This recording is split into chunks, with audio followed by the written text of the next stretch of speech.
বাংলাদেশের প্রধানমন্ত্রীকে এটা নিয়ে তোমাদের প্রশ্ন করতে উতলা হয়ে দেখতে হয়। আমাদের এই জোটের মধ্যে সর্ববৃহৎ দল একটি আছে না নাই? সেই দলের একজন আমির আছেন না নাই? কাজেই এই জাতীয় ধূম্রজাল সৃষ্টি করে বিভ্রান্তি তৈরি করে ঐক্যবদ্ধ বাংলাদেশকে বিপদগামী করতে পারবে না। এবং চোরদেরকে সেফ এক্সিট দিয়ে সংসদে পাঠাতে আপনাদেরকে এই ইলেকশন কমিশনে বসানো হয় না। ডাকাতদের জন্য, ঋণ খেলাপির জন্য এই বাংলাদেশের প্রতি ইঞ্চি মাটিকে আমরা জাহান্নাম বানাই ফেলবো।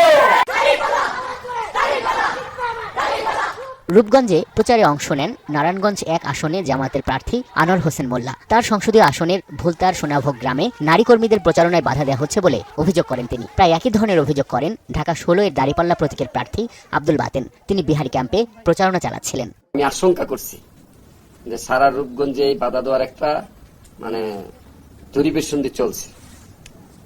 কারণ হলো ভালো করে এই প্রতিপক্ষ বুঝতে পারছে বাংলাদেশ জামাত ইসলামীর পক্ষ থেকে যে দাঁড়িপাল্লা ক্যান্ডিডেট আমি আনোয়ার হোসেন মোল্লা, আমি ইনশাআল্লাহ বিজয়ী হব। এদিকে চিড়িয়াখানা রোডে গণসংযোগ করেন ঢাকা ১৪ আসনের জামায়াতের প্রার্থী ব্যারিস্টার আহমদ বিন কাশেম আরমান। গুমের শিকার পরিবারের অংশ হিসেবে শেষ দিন পর্যন্ত তার প্রতিদ্বন্দ্বী সানজিদা তুলির সঙ্গে সহমর্মিতা থাকবে মন্তব্য করেন। জামাত প্রার্থীদের মতোই মসজিদ কেন্দ্রিক প্রচার করতে দেখা গেছে এনসিপি নেতা ঢাকা ৮ এর শাপলাকলির প্রার্থী নাসরুদ্দিন পাটোয়ারিকে। পাটোয়ারিও প্রচারণার কাজে বাধা দেওয়ার অভিযোগ করেছেন। যদি রাজনীতি যদি সৎ হয়, রাজনীতিবিদরা যদি চাঁদাবাজ এবং মাদক চক্রকে আশ্রয় প্রদান না করেন, খুব অল্প সময়ের মধ্যে মিরপুরের চেহারা পাল্টে যাবে ইনশাআল্লাহ। যারা মহিলারা রয়েছে তারা যখন আমতলাতে ক্যাম্পেইন করতে গিয়েছে, সেখানে তাদের উপরেও পানি নিক্ষেপ করা হয়েছে। ঢাকা ১৭ আসনে নিজ প্রতীকের পক্ষে প্রচারণা চালিয়েছেন জামায়াত প্রার্থী ডাক্তার খালেদুজ্জামান। ঢাকা ১১ আসনের বিএনপি প্রার্থী এম.এ. কাইয়ুমের দ্বৈত নাগরিকত্বের বিষয়ে মামলা করা হবে জানিয়েছেন নাহিদ ইসলাম।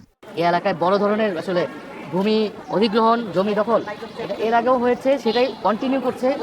এখন আমাদের যে বিরোধী দলের আমাদের যে প্রতিদ্বন্দ্বী দল রয়েছে তাদের যিনি প্রার্থী রয়েছেন তাদের পক্ষ থেকে আমাদের জনসমর্থন দেখে জনবিচ্ছিন্ন কিছু দল তারা তো বিভিন্ন সময় ভূমিকম্পেরও আভাস পাচ্ছে।